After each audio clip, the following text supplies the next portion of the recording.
I'm going to be making a huge announcement. But first of all, I am going to get some coffee because I'm a little bit tired, so.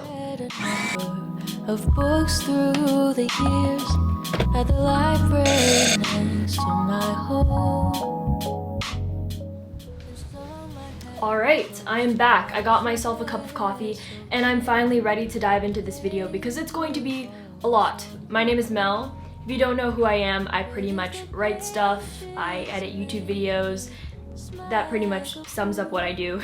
And early this year, in February, I published this book, Leaving Wishville. If you're not new to my channel, I've talked about this a lot. In late July, Sebastian Delgado, a filmmaker, reached out to me on Instagram and shared his thoughts about how he liked the book and how he enjoyed it. I finished this way too quickly.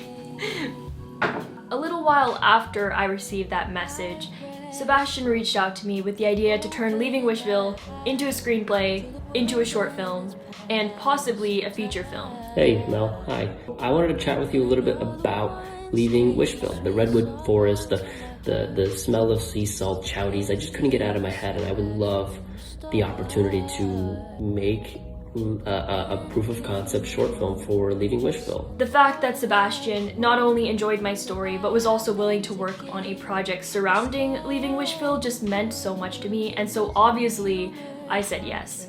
Hey Sebastian, so first of all, you seriously have no idea how much this means to me, so I'd love to hear more about it. Sebastian and I wrote the screenplay together. It was pretty messy. It took a long time. We had multiple Zoom calls that lasted hours long, and we were just tossing around some random ideas. Sometimes we got a little bit crazy. Look at you, you're a mess. I don't know what I was thinking.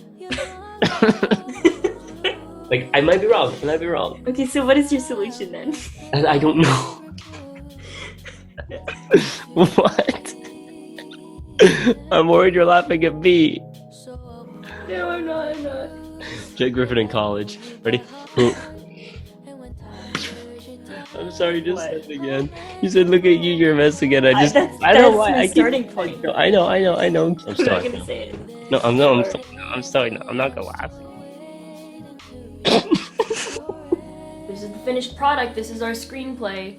I'm so excited. You know, Sebastian not only worked with me on the screenplay writing, but he also helped, choose locations and work on casting, and he's gathered a team together who are all involved with different parts of the process, and I'm just so excited. I know that I've used that term a billion times already, but it's true. I'm so excited to see how this turns out. So, shout out to you, Sebastian. Thank you so much for making this project a reality. I seriously cannot wait to see how it turns out.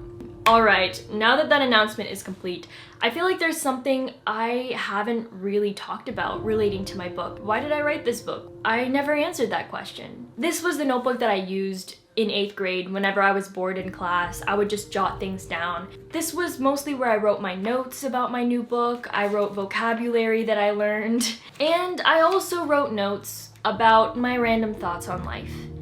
And that's where it gets interesting. So this is the journal entry on page 62 that pretty much sums up middle school for me. Here it is. School should be for learning. I don't understand why we have things like recess and lunch. If school was 4 hours shorter, that's 4 hours longer to live your life doing something productive. No filler, no fluff. 3 hours of hardcore... Excuse that. 3 hours of hardcore learning. You don't need to make friends. You don't even need to know your classmates' names. That would be a good thing. More time to study and prepare for your future. You only have a limited time to live. Don't waste it on stupid things people call social life. That won't matter unless you major in business. You can develop that later anyways. The irony here is that in high school, I later decided that I did want to major in business. So, character development, right? I think people who think these are beneficial to their lives are ignorant. No, that would be rude. They simply aren't knowledgeable. Does no one have sense anymore?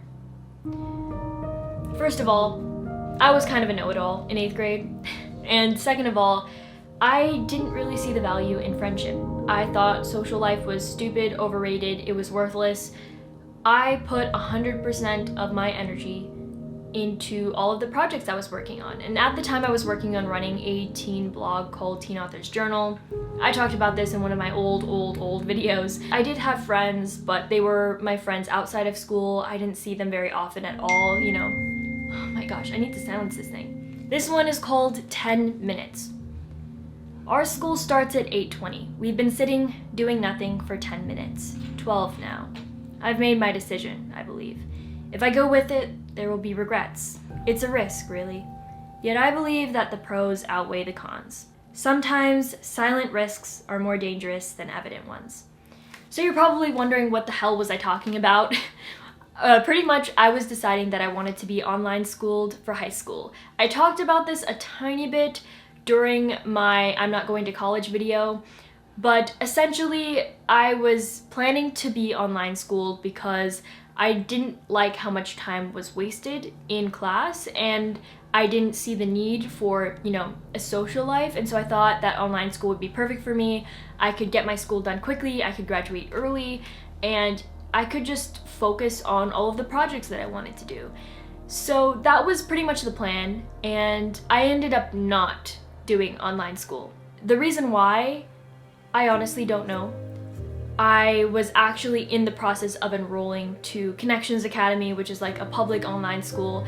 I was gonna do it, and it was a couple weeks before high school started when I, for some reason, decided to go to my nearest high school, my nearest public high school, and just walk around the campus. And for some reason, I decided to do that, and for some reason, when I went there, I decided that I wasn't going to go to online school. I was super nervous. I was overthinking everything. I was overanalyzing how to make friends because I honestly didn't know how to do it. The main reason, I hate to admit this, but the main reason why I was trying to make friends on the first day of school was because I didn't want to embarrass myself. I kind of met some kids on the first day of school. I ate lunch with them, and I was just honestly shocked because making friends, it seemed too easy. So throughout the first month or two of my freshman year of high school, I evolved from only wanting friends so that I wouldn't be seen as a loner like I was in 8th grade, to having friends and actually appreciating them and genuinely enjoying spending time with them.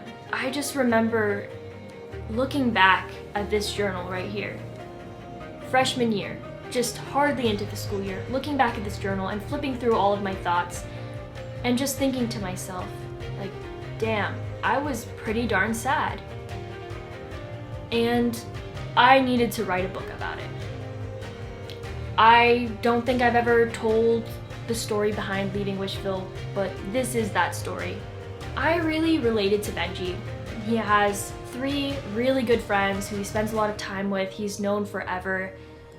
But he still always goes off on his own.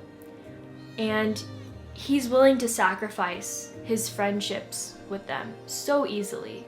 He's willing to just throw it all down the drain. Right in the beginning of the book, first scene, he's willing to give up all of his friendships. And that was something I really related to. Because in 8th grade, although I had those friends outside of school who I would see once in a while, I could totally have lived without them during that time in my life. Later on in the story, Benji kind of grows a bit, and he realizes how much his friends actually mean to him. And that's a really big element of this story, is just the evolution of his friendship and his relationship with, you know, James, Sam, and Chloe. I've been talking forever, so I think it's about time I wrap this up. Thank you so much for watching this video. Be sure to turn on notifications so that you don't miss my behind the scenes video. Once again, I will say I'm super excited about it. Sebastian is going to do an awesome job, I just know it. Speaking of which, be sure to subscribe to Sebastian's YouTube channel because he has some amazing content, really high quality videos, and it's just great. I'm going to leave a link wherever the eye is. I always forget what side it's on.